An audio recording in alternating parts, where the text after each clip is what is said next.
Alana, second interview, take one, Mark. Mixed martial arts, it's a way to sort of re-inhabit and reclaim my body. It lets me feel like I have some measure of control that I might not otherwise feel that I have. You look for a fighter that you can really create a story about. And certainly Alana deserves an opportunity.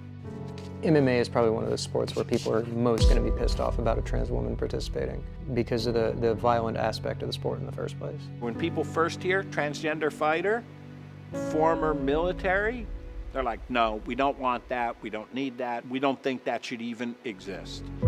Putting herself out there in this very international public way to be a target of transphobic hate. I've gotten thousands of death threats, like easily thousands of death threats. I've never had a more challenging task than finding Alana McLaughlin an opponent. There were people that were offended. How could you even ask me this question? Alana says she's a woman, but the truth is she was born a man, she grew up a man, all the lungs of a man, the skulls of a man. I think it's a man taking advantage of a system. I think that's sick and perverse.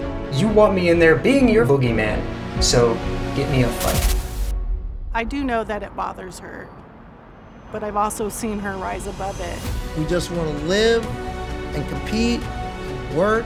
That's all that any person wants. Take trans, cis, gay, straight, black, white, whatever out of the equation. Pretty soon there'll be no women's sports. It'll just be men that couldn't hack it as pros. They'll switch to become women and they'll dominate women's sports. People have a lot of feelings about trans athletes. It's not actually backed up by the facts of what is actually happening. I want everyone that comes after me to not have to deal with the same fear-mongering I've had to deal with. I want a better world for the people that come after me. Her power, her strength wasn't the same.